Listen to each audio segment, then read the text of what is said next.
SMA Kristen 2 CE.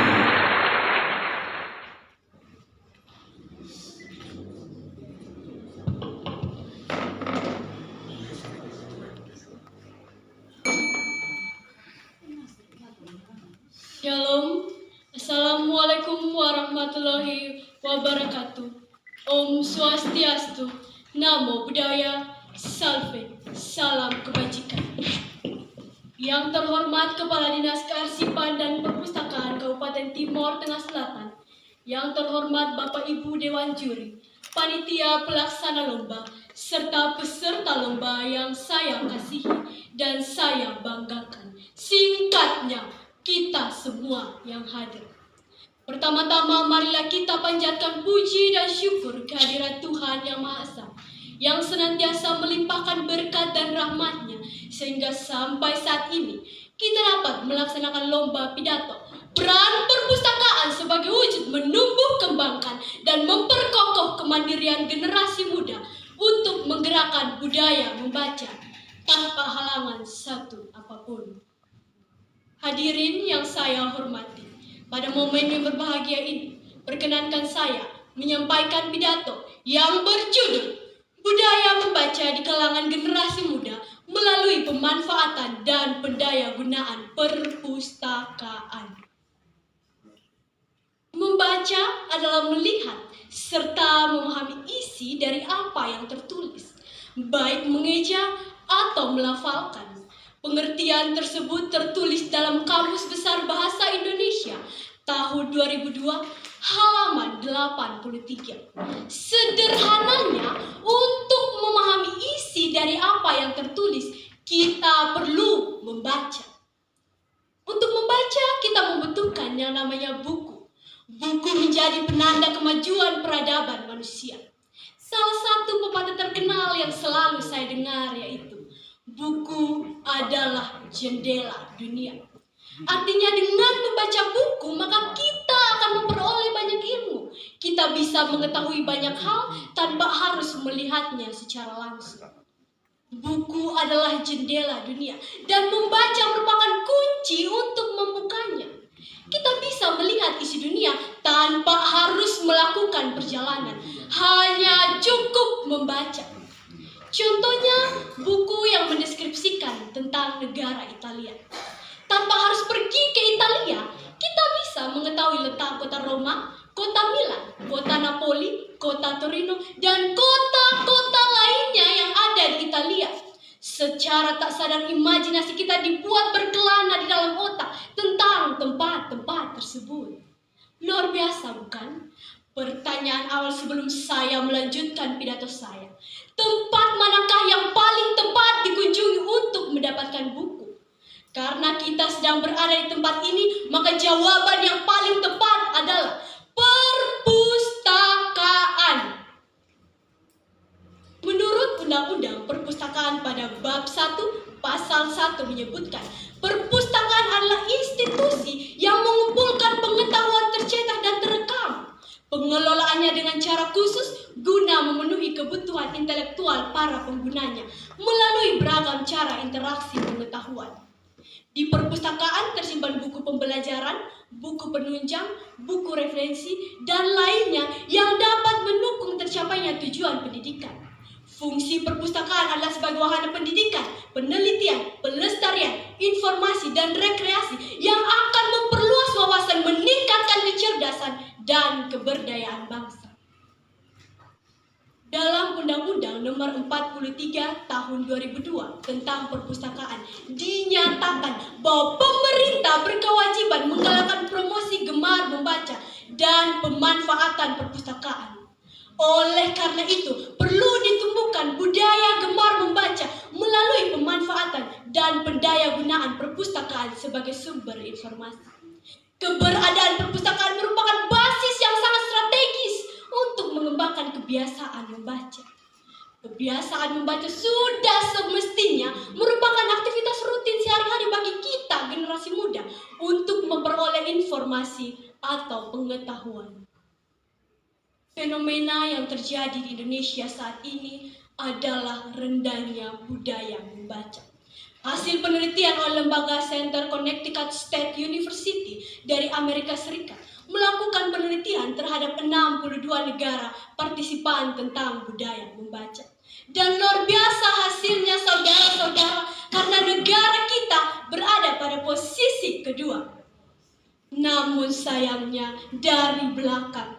Artinya kita berada pada posisi 60 dari 61 negara yang diikut sertakan dalam penelitian tersebut. Satu tingkat di atas Botswana, salah satu negara di Afrika.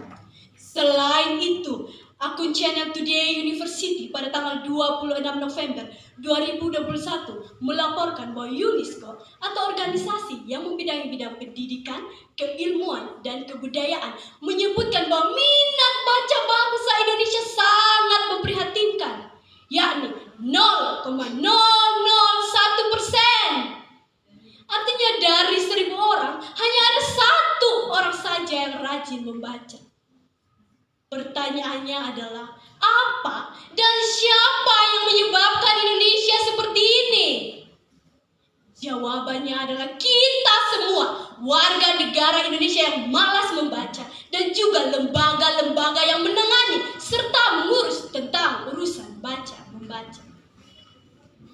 Sangatlah baik jika sebuah perpustakaan melaksanakan tugasnya dengan baik dan benar. Namun, jika perpustakaan tidak melaksanakan tugasnya dengan baik dan benar, maka akan banyak pihak yang jadi korban dalam hal membaca. Banyak sekali program-program yang dapat dilakukan oleh perpustakaan agar dapat meningkatkan perannya sebagai wujud menumbuh kembangkan dan memperkokoh kemandirian generasi muda untuk menggerakkan budaya membaca. Di antaranya, yang pertama yaitu sebuah perpustakaan harus memiliki situs atau website internet agar pembaca, dalam hal ini generasi muda, dapat mengakses buku yang dibutuhkan. Agar pembaca yang jarangnya di luar kota tidak perlu langsung mengunjungi perpustakaan. Adanya tenaga IT yang kompeten akan mengatur serta menempatkan semua judul buku sesuai jenjang usia dan sesuai kebutuhan. Ketika pengunjung situs ingin membaca atau mendownload buku, maka langkah awal yang harus dilakukan adalah mendaftar menggunakan email. Dari banyaknya email yang log ini, kita bisa mengetahui seberapa banyak pengunjung dalam sehari yang hanya membaca atau mendownload buku. Yang kedua yaitu penyediaan jenis buku yang memadai. Tujuannya agar pengunjung tidak kecewa dan akan hampir selalu mengunjungi perpustakaan karena ia mengetahui dengan pasti bahwa buku-buku yang dicari tersedia pada situs atau etalase perpustakaan.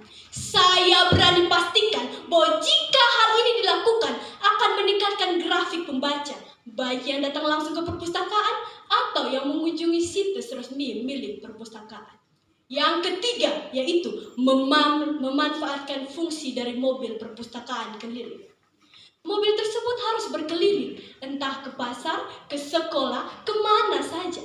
Mobil tersebut akan mengundang perhatian masyarakat untuk mengetahui apa isi di dalam mobil tersebut.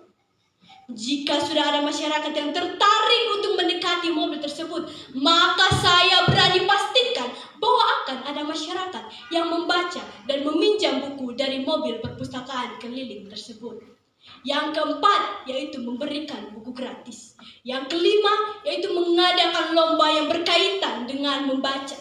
Dan yang terakhir yaitu adanya sosialisasi yang terjadwal tentang pentingnya membaca. Perpustakaan sebelum melakukan sosialisasi langsung kepada masyarakat, dalam hal ini SD, SMP, SMA, maupun perguruan tinggi, langkah awal yang harus dilakukan adalah membangun relasi dengan dinas pendidikan yang ada. Misalnya, Dinas Pendidikan dan Kebudayaan, Dinas Pariwisata, LSM yang bergerak dalam bidang pendidikan, dan DPR Komisi Pendidikan. Jika telah tercapai kesepakatan bersama, maka perpustakaan dalam melakukan sosialisasi akan dibantu oleh dinas dan lembaga-lembaga pemerintah tersebut agar dapat mewujudkan generasi muda yang mandiri serta melakukan kegiatan membaca. Saudara-saudari sekalian, budaya membaca sangatlah penting bagi masa depan generasi muda. Setelah mengetahui pentingnya membaca, alangkah baiknya kita meningkatkan minat kita terhadap kegiatan tersebut.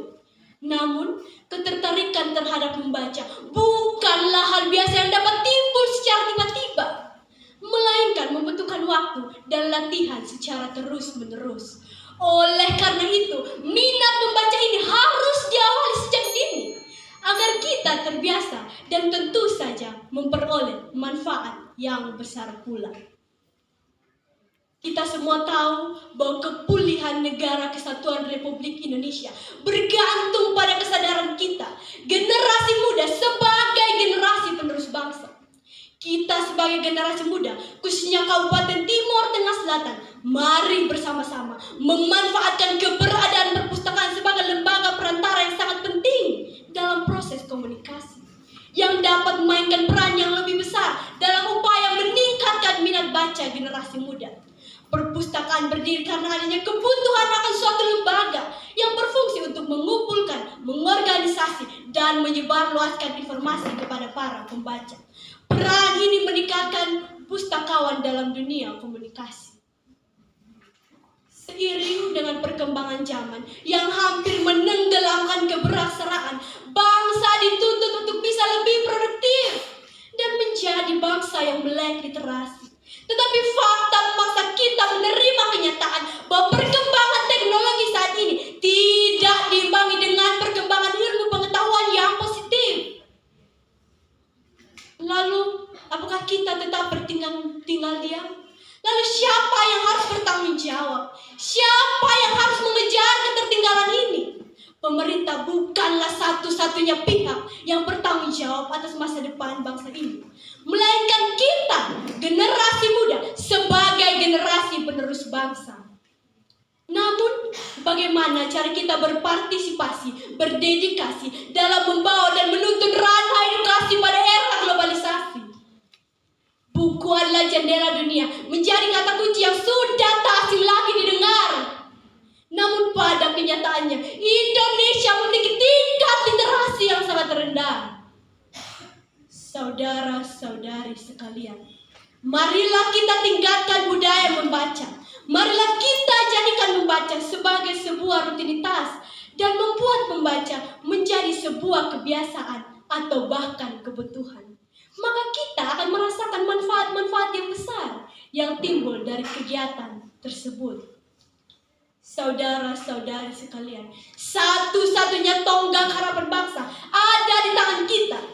Kita sebagai generasi muda memiliki peran yang sangat penting bagi kemajuan bangsa Indonesia. Ini saatnya kita berjuang bersama. Ini saatnya kita berkontribusi nyata, melaksanakan aksi nyata pada dunia. Ini saatnya kita mengoptimalkan potensi diri dan melaksanakan aksi nyata. Atas nama siswa Indonesia, mari berjuang bersama, membawa perubahan pada kata yang benar-benar bangkit. Mari mengoptimalkan potensi diri dan menjadi generasi literasi yang mampu mengoptimalkan potensi diri demi membangun negeri tercinta ini. Mari turut mendukung moto perpustakaan, Anda cerdas, kami puas. Demikianlah pidato yang dapat saya sampaikan pada kesempatan kali ini. Mohon maaf jika ada kata yang kurang berkenan. Saya akhiri pidato ini dengan Shalom. Assalamualaikum warahmatullahi wabarakatuh. Om Santi Santi Santi Om. Namo Buddhaya. Salve. Salam kebajikan.